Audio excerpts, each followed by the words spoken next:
ஒரு ஹெல்த்தியான ப்ரோட்டீன் ரிச்சான பிரேக்ஃபாஸ்ட்டை பார்க்க போகிறோம். வாங்க வீடியோக்குள்ளே போகலாம். தோசை மாவு செய்யறதுக்கு ரெட் ரைஸ் எடுத்திருக்கேன். ஒரு ஆழாக்கு எடுத்துக்கோங்க. ரெட் ரைஸில் நிறைய ஹெல்த் பெனிஃபிட்ஸ்லாம் இருக்குங்க. நார்மல் ரைஸை விட அது பெட்டராக இருக்கும். நெக்ஸ்ட்டு ஒரு ஆழாக்கு இட்லி அரிசி எடுத்துக்கோங்க. நெக்ஸ்ட்டு பருப்பெல்லாம் ஆட் பண்ண போகிறோம். பருப்பு எல்லாமே அரை அழகாக எடுத்துக்கோங்க. ஃபஸ்ட்டு துவரம் பருப்பு ஆட் பண்ணியிருக்கேன். நெக்ஸ்ட்டு கடலை பருப்பு ஆட் பண்ணுறேன். நெக்ஸ்ட்டு உளுத்தம் பருப்பு ஆட் பண்ணிக்கிறேன். நெக்ஸ்ட்டு பச்சை பருப்பு எல்லாமே அரை அழகு தாங்க. வெள்ளை சோளம் ஆட் பண்ணுறேன். நெக்ஸ்ட்டு கம்பு ஆட் பண்ணுறேன். இப்போ தண்ணி ஆட் பண்ணிக்கோங்க. நல்லா வாஷ் பண்ணி வச்சுக்கலாம்.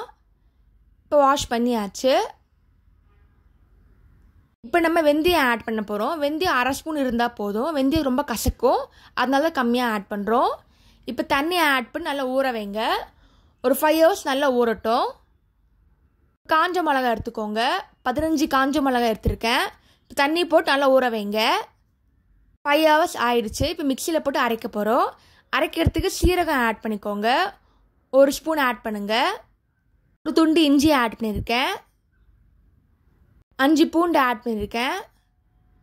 இப்போ ஊற வச்ச மிளகாய் ஆட் பண்ணிக்கலாம்.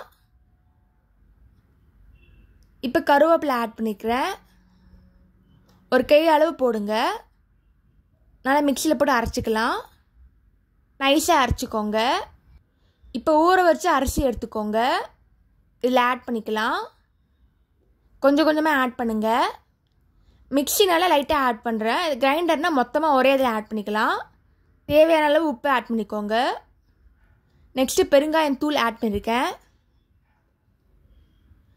நல்லா மிக்சியில் போட்டு அரைச்சி வச்சுக்கோங்க.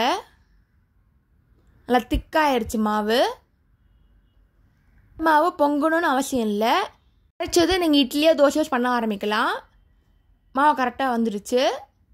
இப்போ சுடலாம் தோசை. எடுத்துக்கோங்க. எண்ணெய் ஆட் பண்ணிக்கோங்க. தோசை மாவு ஆட் பண்ணிக்கோங்க. நிறைய பருப்பு இதில் ஆட் பண்ணியிருக்கிறதுனால ப்ரோட்டீன் நிறையாவே இருக்குங்க. இப்போ திருப்பி போட்டுடலாம். ஒரு ஹெல்த்தியான ப்ரோட்டீன் ரிச் தோசை ரெடி ஆயிடுச்சு. நீங்களும் ட்ரை பண்ணி பார்த்துட்டு எப்படி இருக்குன்னு சொல்லுங்கள். தேங்க்ஸ் ஃபார் வாட்சிங். லைக் பண்ணுங்கள், ஷேர் பண்ணுங்கள், சப்ஸ்கிரைப் பண்ணுங்கள்.